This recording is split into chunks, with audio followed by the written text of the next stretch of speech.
I wanted to create a video that shows how I set Corel Painter for drawing out a face in pencil. I like to zoom in so the white area takes up the entire work area. And on the left side I put the photographs. In this case I have two. Many times I only have one.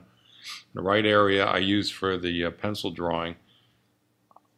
I use a 2B pencil with the method changed to cover instead of, I believe, build-up.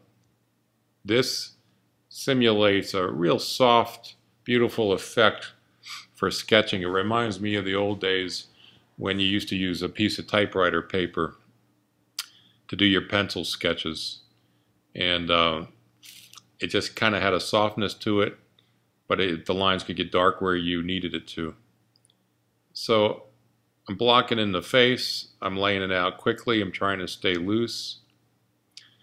And at the same time, I want to indicate some lights and darks, some form, which would later help me when I color the face in.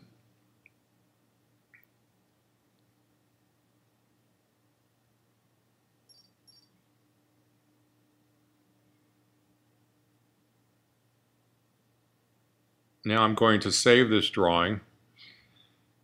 You don't want to wait too long before you save, because with any computer there's always that chance that electricity will go off or the program freezes, or you might lose what you did.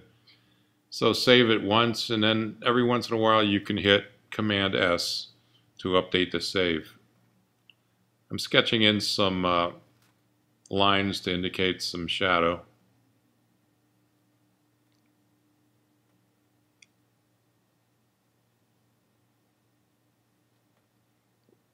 A little bit of a reflection in the glasses.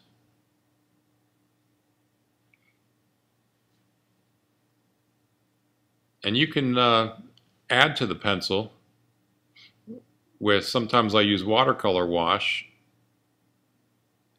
to create a form, light and darks and values.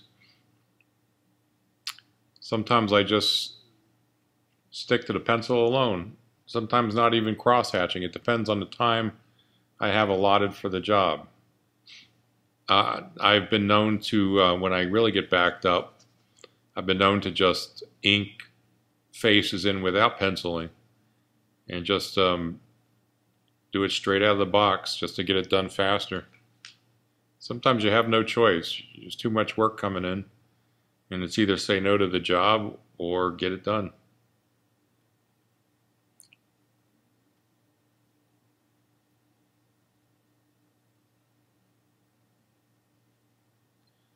I'm using the eraser as a drawing tool, taking out blocks of ink. And here you see the washes.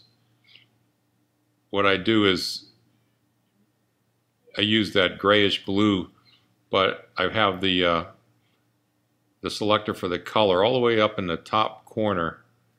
I just barely want a little bit of tone. I don't want it to get it too dark. And as you wash in these colors, or this blue, go ahead and dry the watercolor once in a while.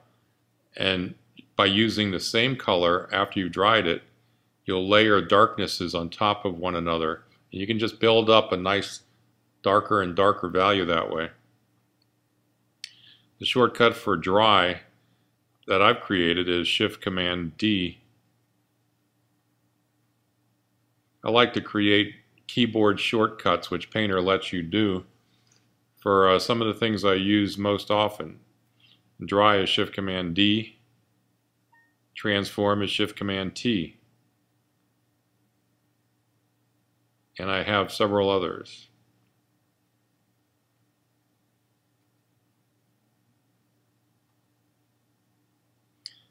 Just going to erase a little bit of the edge, narrow it down some.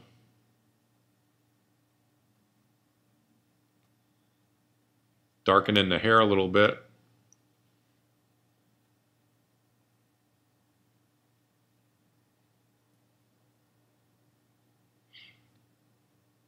And at this point, I have a nice pencil rendering that I could go ahead and use underneath my ink in coloring. I would change this layer to about 40 or 50% and then put a layer on top of it and do my ink or color or however I'm going to render it.